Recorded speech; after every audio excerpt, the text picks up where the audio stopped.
Hello, my name is Frank Camarda, Chief Operations Officer at San Juan Unified School District.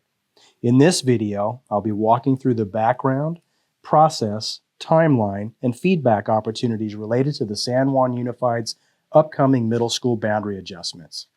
These adjustments will impact several middle schools, including Arcade Fundamental, Arden, Katherine Johnson, Starr King, and Winston Churchill. First, I want to share a little bit of background on what has led us to where we're at today. Let's start by talking about Encina Preparatory High School. After extensive feedback gathering, it was decided to adjust the 6 through 12 grade configuration model at Encina to a separate middle school and high school model. In 2021, Katherine Johnson Middle School opened, while Encina returned to serving grades 9 through 12. The two schools continue to share a campus, but we quickly realized that we needed to provide each school their own campus in order to better serve our students. In 2022, plans began for Katherine Johnson Middle School to relocate to our current Creekside property. The new campus is now under construction with plans to open for the 2024-25 school year. We're also seeing increases in student population at all grade levels in this region of the district. We were able to address the K-5 student population increase by adding capacity at several elementary schools. However, this projected increase in enrollment is expected to last through 2027. While we're building capacity at many of our middle schools, we also need to decrease impacted school populations at Arden, Winston Churchill, and Starr King in grades 6 through 8.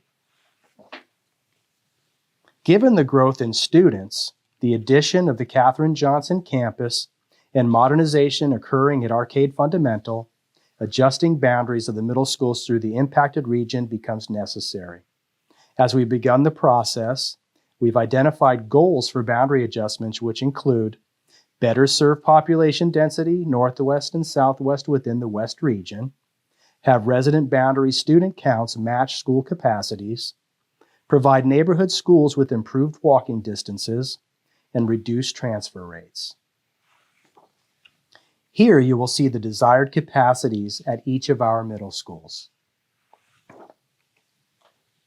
Next, I will walk you through the work that has been completed so far and the process we will take to make adjustments to middle school boundaries at these 5 middle schools. A middle school boundary committee was formed earlier this school year, comprised of principals, facility planners, consultants, and district administration. This committee met monthly to create criteria for a new boundary map development, discuss legacy student enrollment options, and develop a community outreach plan. Eventually, this committee will review all feedback gathered and provide a recommendation to our board on a map for adoption. The committee put together several criteria to take into consideration when developing map options, including creating attendance boundaries for middle schools that match projected student resident populations with the capacity of each school. Consider neighborhood proximity and accessibility to school sites. Consider the safest routes and achieve reasonable drive, walk, and bike riding distances for students and families.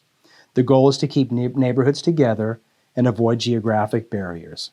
In addition, the committee has kept in mind legacy student options, which involve looking at enrollment options for students already enrolled at the middle school when we transition to new boundaries in the 2024-25 school year.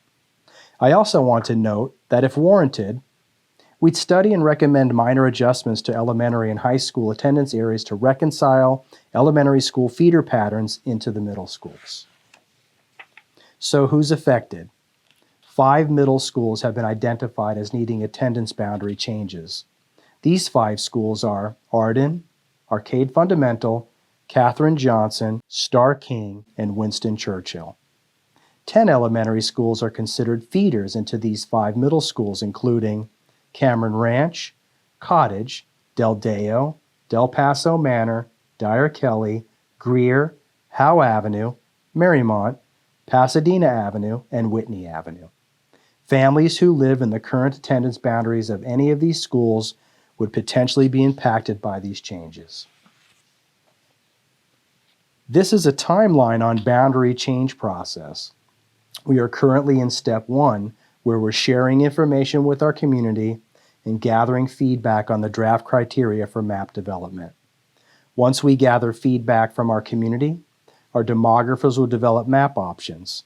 We expect to have these map options available in late April or early May for the community to review and provide feedback on. In the fall of 2023, we plan to provide the map options to the board, along with a summary of the feedback collected. The board will then make a decision and adopt one of the proposed maps.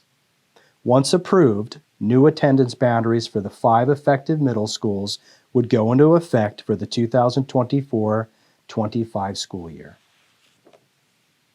We have several opportunities for families, community members, and staff to share their feedback. First, you are invited to participate in a thought exchange to help inform criteria for the new boundary maps at www.sanjuan.edu/MS Thought Exchange. Through April 14th, families, students, community members, and staff are invited to participate. Next, you can attend a community meeting this May to discuss and provide feedback on proposed maps. Participants will have the opportunity to hear an overview of the process, a chance to review each of the maps, and an opportunity to discuss and provide feedback to be shared with members of the board. Lastly, we have a feedback form available where you can share your thoughts at any time at www.sanjuan.edu/MS Boundaries.